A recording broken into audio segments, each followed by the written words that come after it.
Hi, previous year question பேப்பர்லேருந்து ஒரு sum. So என்ன அப்படின்னா, A works 3 times fast as B and is able to complete a task in 24 days less than a days taken by B. Find the number of days in which they can complete the work together. So இப்போது ஏ வந்து பியை விட 3 மடங்கு ஃபாஸ்ட்டாக வேலை பார்ப்பாராமா. So அப்போ இதை எஃபிஷியன்சியில் எழுதணும் அப்படின்னா எஃபிஷியன்சியில் எப்படி எழுத போகிறோம்? ரேஷியோவாக எழுத போகிறோம். ஸோ ஏ வந்து ஒரு வேலை பார்த்தாரு அப்படின்னா பி அதே நேரத்தில் 3 வேலை பார்த்துருப்பாரு. இது எதோட எஃபிஷியன்சி? Ratio எஃபிஷியன்சியோட ratio. இப்போது டைமோட ரேஷியோ வேணும்னா என்ன பண்ணணும்? இந்த ரேஷியோவை அப்படியே ரெசிப்ரோக்கல் பண்ணால் எஃபிஷியன்சிலேருந்து எனக்கு என்ன வந்துடும்? டைம் வந்துடும். ஸோ அப்போ ஏபி, ஸோ பிக்கு 3 வந்துடும், ஏக்கு 1 வந்துடும். ஓகேவா? ஓகே, ஸோ இப்போ ஒன்றுனா பார்க்க போகிறோம். So first A is thrice as fast as B. So அப்போ எஃபிஷியன்சியில் எழுதுனீங்க அப்படின்னா A is thrice as fast as B. இப்போ பி ஒரு வேலை பண்ணுற நேரத்தில் ஏ 3 வேலை பண்ணிடுவார். ஸோ எஃபிஷியன்சியோட ரேஷியோ இருக்குது அப்படின்னா அது அப்படியே ரெசிப்ரோக்கல் பண்ணால் எனக்கு என்ன ஆகிடும்? டைமோட ரேஷியோ கிடச்சிடும். ஓகேவா? ஏ ஒரு வேலையை 3 நாளில் பண்ணார்னா பி ஒரு வேலையை 3 நாளில் பண்ணார்னா ஏ அதே வேலையை 1 நாளில் பண்ணிடுவார். இப்போது இவங்க 2 பேருக்குள்ள டிஃப்ரென்ஸ் வந்து எவ்வளோ இருக்குது? 24 நாள். ஸோ இப்போ ரேஷியோவில் டிஃப்ரென்ஸ் என்ன? 2. ஸோ இந்த 2 தான் 24 நாள்னா இப்போ 1 எவ்வளோ 3 எவ்வளோன்னு பார்க்க போகிறோம். ஸோ ஃபஸ்ட்டு ஏயை மட்டும் பார்ப்போம்.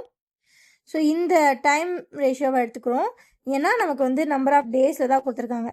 ஸோ ஏபி ரெண்டோட நம்பர் ஆஃப் டேஸ்க்கும் உள்ள டிஃப்ரென்ஸ் எவ்வளோ? 24 நாள். ஸோ இங்கே ரேஷியோவில் டிஃப்ரென்ஸ் எவ்வளோ? 2. இந்த 2 தான் 24னா 1 எவ்வளோன்னு பார்க்க போகிறோம். 1 2 சார் 2, 12 2 சார் 24. ஸோ 1 × 12 12. ஸோ ஏ ஒரு வேலையை 12 நாளில் முடிப்பார். ஸோ அடுத்து பி. ஸோ 2 தான் 24னா 3 எவ்வளோன்னு பார்க்க போகிறோம். 1 2 சார் 2, 12 2 சார் 24. 1. ஸோ அப்போ வந்து இதையும் மல்டிப்ளை பண்ணும் 3யும் 12யும். So B equals 3 × 12. ஸோ அப்போ பி ஒரு வேலையை 36 நாளில் பண்ணுவாங்க. இப்போ எனக்கு என்ன? இவங்க 2 பேரும் சேர்ந்து வேலை பார்க்க போகிறாங்க. 1/a + 1/b × x. எத்தனை நாள் வேலை பார்த்தா இந்த வேலை முடியும்?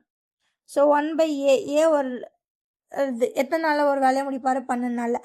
அதை எஃபிஷியன்சியில் எழுதணும். 1/a = 1/12. ஸோ 1/12 ப்ளஸ் பி ஒரு வேலை எத்தனை நாளில் முடிப்பார்? 36 நாள். அதை எஃபிஷியன்சியில் எழுதுனா 1/b = 1/36. So 1/36 × x = 1.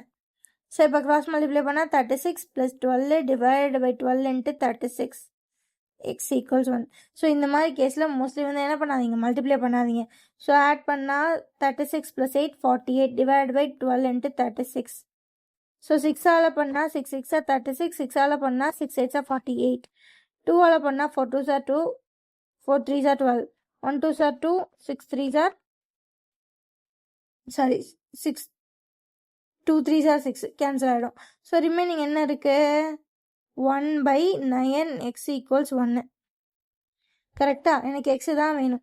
ஸோ அப்போ x = 9. ஸோ அப்போ 2 பேரும் சேர்ந்து ஒரு வேலையை பண்ணாங்கன்னா எத்தனை நாள் முடிப்பாங்க? 9 டேஸில் முடிப்பாங்க. ஆப்ஷனில் இருக்குது. ஓகேவா? ஸோ இதில் இந்த கொஸ்டினை பொறுத்தளவு ஈஸியாக கொடுத்துருக்காத எஃபிஷியன்சி ரேஷியோவில் எழுதுங்க. எஃபிஷியன்சி ரேஷியோவை ரெசிப்ரோக்கல் பண்ணால் அவங்களுக்கு டைம் ரேஷியோ கிடச்சிரும். இவங்களோட டைம் டிஃப்ரென்ஸ், அதாவது ஏ பண்ணுற வேலைக்கும் ஏ இத்தனை நாள் வேலை முடிப்பார், பி இத்தனை நாள் வேலை முடிப்பாருன்றதுக்கான டிஃப்ரென்ஸ் 26 நாள். ஸோ அப்போ ரேஷியோவில் பார்த்தீங்க அப்படின்னா 2 தான் டிஃப்ரென்ஸ். 3 - 1 2 தான் டிஃப்ரென்ஸ். இப்போ இந்த 2 தான் 24னா 1 எவ்வளோ 3 எவ்வளோன்னு கண்டுபிடிங்க. ஏபியோட நம்பர் ஆஃப் டேஸ் கிடச்சிரும். அதுக்கப்புறம் அவங்க சேர்ந்து வேலை பண்ணால் எத்தனை நம்பர் ஆஃப் டேஸ் ஆகும் நம்ம ஈஸியாக கண்டுபிடிச்சிடலாம். ஓகேவா? ஸோ இந்த மாதிரி ப்ரீவியஸ் இயர் சம்ஸ் எல்லாம் பார்க்கணுன்னா நம்ம சேனலை சப்ஸ்கிரைப் பண்ணிக்கோங்க. ஓகே கைஸ், பாய், தேங்க்யூ.